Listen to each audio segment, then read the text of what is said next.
दोस्तों, कल अपन ने जैसे भारतेंदु युग के बारे में पढ़ा था।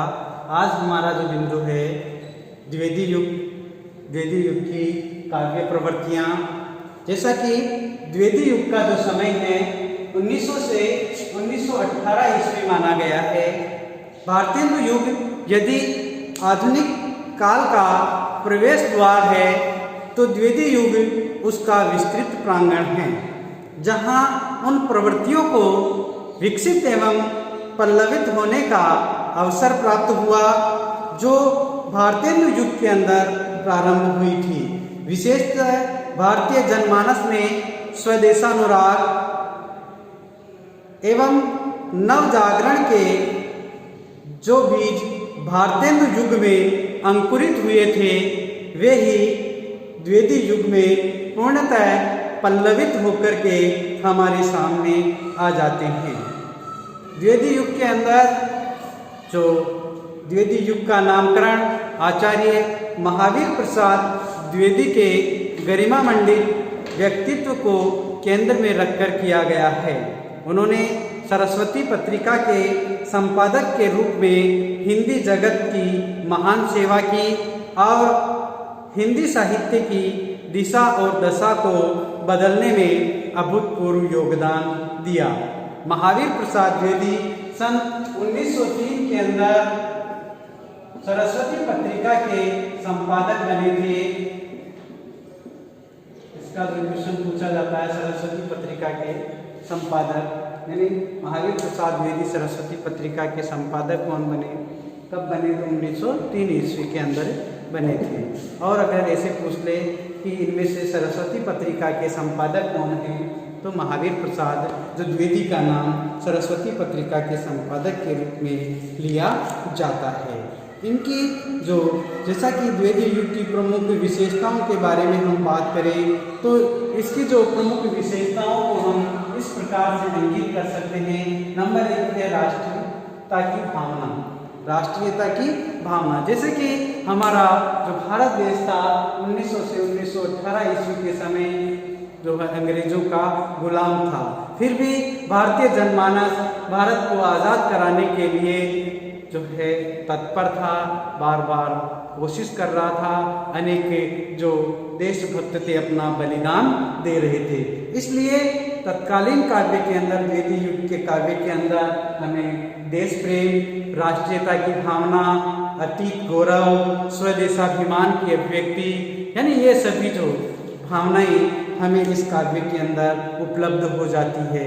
अनेक वीर रस के कवि इस काव्य के अंदर अपना महत्वपूर्ण योगदान दे रहे थे। जैसे मैथिली शरण गुप्त ने भारत भारती, साकेत आदि की रचनाएं की थी। उन्होंने मैथिली शरण गुप्त ने लिखा था, क्षत्रिय सुनो अब तो कुयस की कालिमा को मेट दो, निज देश को जीवन सहित तन मन धन भेंट दो। यानी इस प्रकार से इन्होंने बहुत ही सुंदर ढंग से द्विवेदी युग के अंदर राष्ट्रीयता की भावना पल्लवित हो रही थी। दूसरा जो बिंदु आता है इतिवृत्तात्मकता। इतिवृत्तात्मकता से तात्पर्य है कि प्रबंध रचना की प्रवृत्ति, यानी जो काव्य के अलग अलग भेद माने जाते हैं, जैसे प्रबंध काव्य और मुक्तक काव्य। उनमें से जो है द्विवेदी युग के अंदर प्रबंध काव्य की प्रवृत्ति परिलक्षित होती है। इस युग के अंदर अनेक प्रबंध काव्य लिखे गए। प्रबंध काव्यों के अंदर खंड काव्य, महाकाव्य जो है लिखे गए थे। मुक्तक काव्यों की रचना भी हुई, परंतु बहुत कम जो है मुक्तक काव्य इस युग में लिखे गए थे। जैसा कि अयोध्या सिंह उपाध्याय हरियुद्ध ने प्रिय प्रवास तथा मैथिली शरण गुप्त ने साकेत जैसे महाकाव्यों की रचना करके द्विवेदी युग को पल्लवित किया था।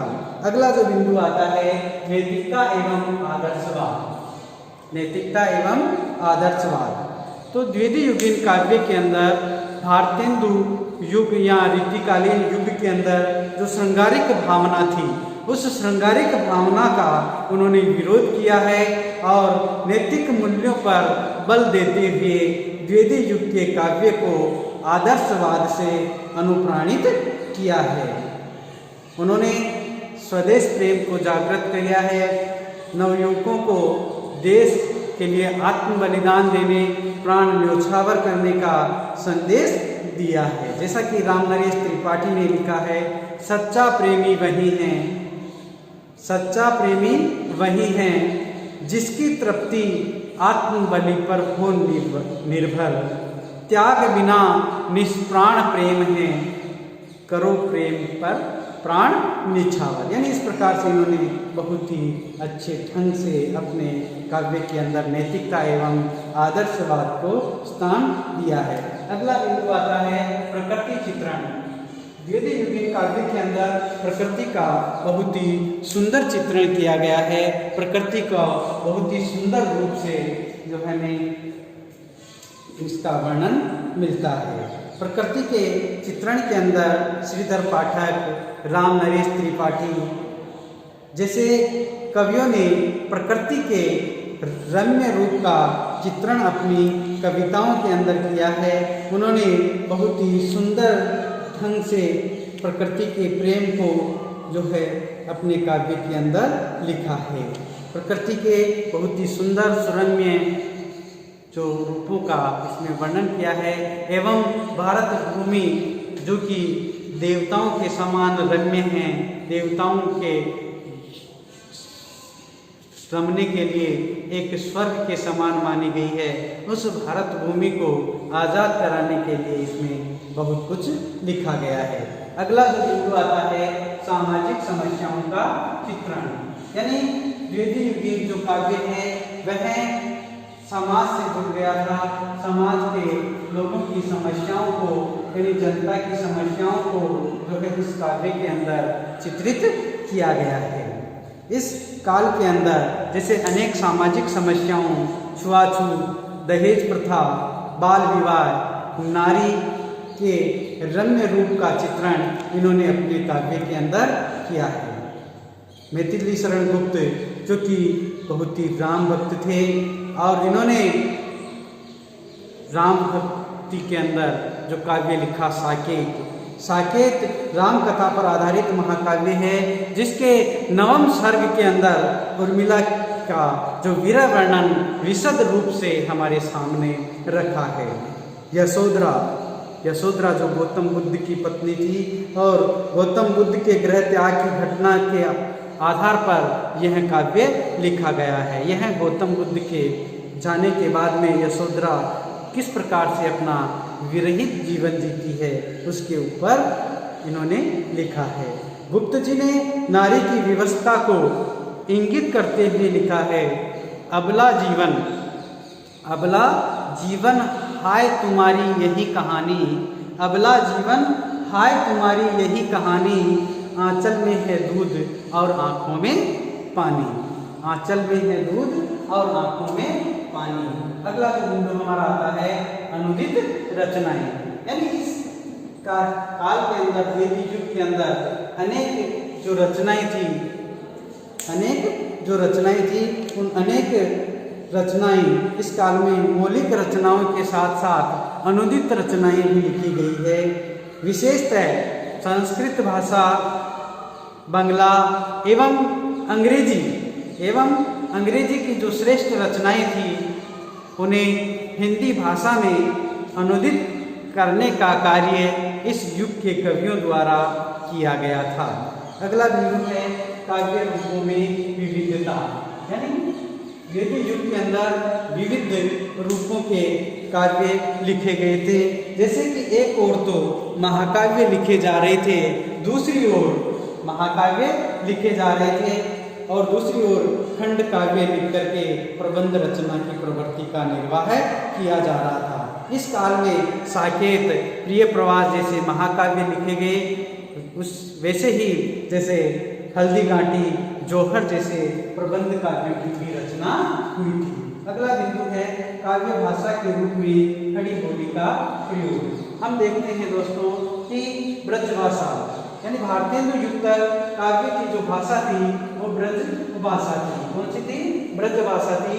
और 1903 के अंदर सरस्वती पत्रिका के संपादक महावीर प्रसाद द्विवेदी बने और उन्होंने देखा कि गद्य के क्षेत्र में खड़ी बोली का प्रयोग किया जा रहा है तथा पद्य के क्षेत्र के अंदर जो है ब्रज भाषा का प्रयोग किया जा रहा है, तो उन्हें यह देख करके बहुत ही बुरा लगा और उन्होंने काव्य के क्षेत्र में खड़ी बोली के प्रयोग पर बल दिया। तो इस समय खड़ी बोली के प्रयोग पर बल दिया गया और महावीर प्रसाद द्विवेदी के कवि कर्तव्य निबंध के लेख से प्रभावित होकर सर्वप्रथम अयोध्या सिंह उपाध्याय हरिओद ने प्रिय प्रवास जो महाकाव्य है वो खड़ी बोली के अंदर लिखा था। यानी खड़ी बोली का अगर पहला महाकाव्य अगर पूछा जाता है तो वो प्रिय प्रवास आता है, हरिओद कृत प्रिय प्रवास, अयोध्या सिंह उपाध्याय हरिओद कृत प्रिय प्रवास। अगला बिंदु है छंदों की विविधता। द्विवेदी युग के अंदर अनेक जो छंदों का प्रयोग किया गया था, जिनके अंदर संस्कृत के वर्णवृत्तों एवं जो आधुनिक नए छंदों का प्रयोग इस काल के अंदर हुआ, जैसे कि दोहा, चौपाई, रोला, सवैया, उल्लाला। संस्कृत के वर्णवृत्तों में जैसे हरि गीतिका, उपेंद्र व्रजा, इंद्र व्रजा, शार्दुल विकृति, तोटक आदि का प्रयोग भी इस काल के अंदर किया गया है। अगला जो बिंदु आता है द्विवेदी युग का महत्व। द्विवेदी युग का महत्व यहाँ अपन निष्कर्ष कह सकते हैं, यानी निष्कर्ष रूप में हम कह सकते हैं कि द्विवेदी युग के अंदर काव्य जो है काव्य ब्रज भाषा के स्थान पर काव्य भाषा खड़ी बोली का प्रयोग किया गया था, काव्य भाषा के रूप में खड़ी बोली का प्रयोग किया गया था एवं महावीर प्रसाद द्विवेदी के योगदान के फलस्वरूप जो खड़ी बोली जो पूर्ण रूप से इस काल में विकसित हुई थी। इस काल के अंदर अनेक महाकाव्य लिखे गए, खंड काव्य लिखे गए एवं लोगों को देश प्रेम, स्वदेशाभिमान एवं जो है स्वदेशाभिमान, आत्मगौरव इनसे जागृत किया गया। इसीलिए इस काल का बहुत ही महत्व है। हमारे काव्य भाषा के रूप में खड़ी बोली का प्रयोग हुआ। द्विवेदी युग की जो महती उपलब्धि मैथिली शरण गुप्तकृत साकेत, हरिओद कृत प्रिय प्रवास और बाबू जगन्नाथ दास रत्नाकर द्वारा लिखा गया उद्धव शतक है। हाँ, तो दोस्तों आज का ये हमारा टॉपिक था द्विवेदी युगीन काव्य प्रवृत्तियाँ, ये पूरा हो जाता है।